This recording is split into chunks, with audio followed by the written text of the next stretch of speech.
సాయిరామ్.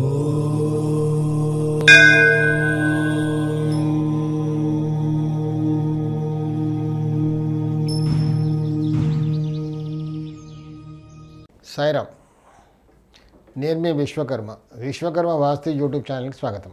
వాస్తు దోషాలు ఉంటే ఏమేం ప్రాబ్లమ్స్ ఉంటాయి అని చాలామంది ఇలా అడుగుతూ ఉంటారు. కానీ ఎక్కువగా ఆర్థికంగా అంటే ఫైనాన్షియల్ లాసెస్ కానీ జరుగుతూ ఉంటే బిజినెస్ సరిగ్గా జరగట్లేదు, డబ్బులు రావట్లేదు, మొత్తం లాస్ట్లోకి వెళ్ళిపోతున్నాం, అప్పులు పెరిగిపోతున్నాయి అన్నప్పుడు మాత్రమే వాస్తు దోషం ఉందేమో అని చూస్తూ ఉంటారు చాలామంది. వాస్తు దోషం ఎక్కడైనా ఇంట్లో వాస్తు దోషాలు చాలా ఉంటాయి, ఎన్నో రకాలుగా ఉంటుంది.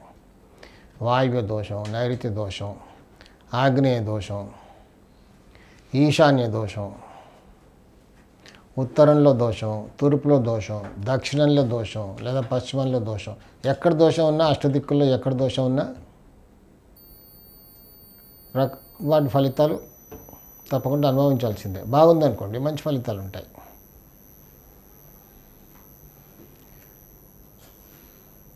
ఇంట్లో అండర్స్టాండింగ్ లేకపోవడం, భార్యాభర్తల మధ్యలో అండర్స్టాండింగ్ లేకపోవడం, అనుకునే సమయానికి మ్యారేజ్ జరగకపోవడం, బాగా అప్పుల్లో కోరుకుపోవడం,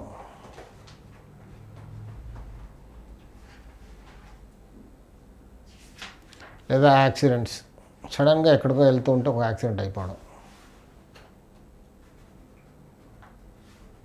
కొన్నిసార్లు యాక్సిడెంట్ కొంచెం ఘోరంగా కూడా జరుగుతాయి, ప్రాణం కూడా పోతుంది. అగ్ని ప్రమాదాలు, ఇలాంటివన్నీ కూడా వాస్తు దోషం ఉంటే జరుగుతాయి.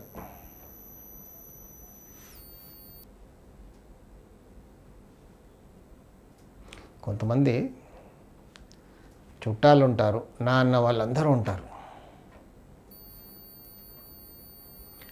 కానీ అసలు ఎవరు లేని వాళ్ళుగా ఏకాగ్గా బ్రతుకుతూ ఉంటారు. అందరూ ఉండి కూడా వీళ్ళకు వాళ్ళతో అండర్స్టాండింగ్ ఉండకపోవడం, లేకపోతే వాళ్ళకు వీళ్ళతో అండర్స్టాండింగ్ ఉండకపోవడం, అండర్స్టాండింగ్ ఉన్నా అసలు ఎవరు రాకపోవడం, మాట్లాడకపోవడం, ఆ కమ్యూనికేషన్ గ్యాప్ అంటూ ఉంటుంది. ఒకరిపైన ఒకరికి కోపం. బంధువులు ఉంటారు, అందరూ ఉంటారు, నా అన్న వాళ్ళందరూ ఉంటారు. కానీ కొన్నిసార్లు కొంతమంది ఎవరు లేని వాళ్ళుగా బ్రతుకుతూ ఉంటారు. ఇది కూడా ఒక వాస్తు దోషమే. వాస్తులో దోషం ఉంటే ఇలా జరుగుతుంది. ఉత్తరంలో దోషం ఉంటే, అంటే ఆ ఇంటికి, ఆ స్థలానికి ఉత్తరంలో దోషం ఉందనుకోండి, నా అన్న వాళ్ళు ఉన్నా అసలు ఎవరు లేనట్టుగా వీళ్ళు బ్రతుకుతూ ఉంటారు. ఎప్పుడో ఒకసారి కలుస్తారు, ఆ కొద్ది మాట్లాడి అలా వెళ్ళిపోతుంటారు. వీళ్ళకు మాట్లాడాలనిపించదు, వాళ్ళకు మాట్లాడాలనిపించదు. అంటే కమ్యూనికేషన్ గ్యాప్, కమ్యూనికేషన్ అసలుకు ఉండదు. అదో ఒక రకమైన జీవితాన్ని గడుపుతూ ఉంటారు. ఉత్తరం మాతృస్థానం, ఉత్తరం కరెక్ట్గా ఉండాలి. అంటే ఉత్తరం అంటే ఎలా ఉంటుంది? ఉత్తరం మొత్తంలో 3 ఉంటాయి. ఒకటి ఉత్తర ఈశాన్యం, ఉత్తరం, ఉత్తర వాయవ్యం.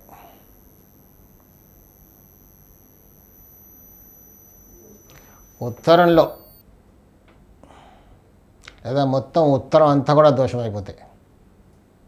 ఒకటేమో మొత్తం మధ్యలో ఉత్తరం, లేదా మొత్తం ఉత్తరం. అంటే మొత్తం ఉత్తరం అంటే వాయవ్యం, ఉత్తర వాయవ్యం, ఉత్తరం, ఉత్తర ఈశాన్యం. ఇలా ఉంటే కూడా అసలు అందరూ ఉండి కూడా లేని వాళ్ళుగా బ్రతుకుతూ ఉంటారు. ఫైనాన్షియల్గా అసలు డబ్బు ఉండదు.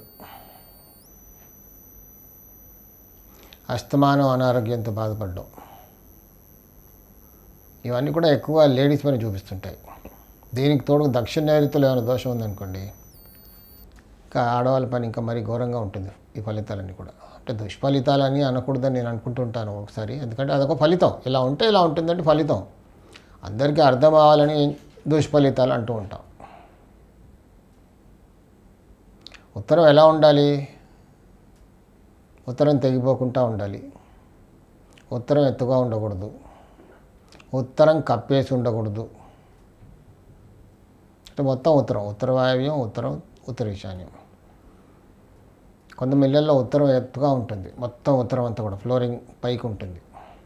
లేకుంటే ఎదురుగా ఉన్న ఓపెన్ ప్లేస్ ఎత్తుగా ఉంటుంది. లేకపోతే రోడ్డు అక్కడక్కడ మనకు కొన్ని ఇల్లు కనబడుతూ ఉంటాయి. కట్టుకునేప్పుడు మంచిగానే కట్టుకుంటారు, రోడ్డు నుంచి కాస్త హైట్గా. కానీ కాలక్రమేణా అలా రోడ్డు వేస్తూ ఒక 10 ఇయర్స్లో రోడ్డు పైకి అయిపోతుంది, ఇల్లు కిందకి అయిపోతుంది. అంటే ఉత్తరం మెరక అయిపోయింది అక్కడ. అప్పుడు కూడా ఇలాంటి ఇబ్బందులతో బాధపడుతూ ఉంటారు. ఉత్తర వాయువ్యం కప్పేస్తే అదొక రకమైన దోషం, అన్ని ఆర్థిక ఇబ్బందులు. ఉత్తరీశాన్యం కూడా కప్పేయబడింది అనుకోండి, లేదా ఉత్తరీశాన్యంలో దోషం, అసలు ఆడవాళ్ళకి అసలు ఏమీ బాగుండదు, డబ్బులే ఉండవు అసలుకి. చాలా ఎమోషనల్గా ఉంటారు, అస్తమానం ఏడుస్తుంటారు. అంటే దుఃఖం, సంతోషం అంటూ అసలు ఉండనే ఉండదు వాళ్ళ లైఫ్లో.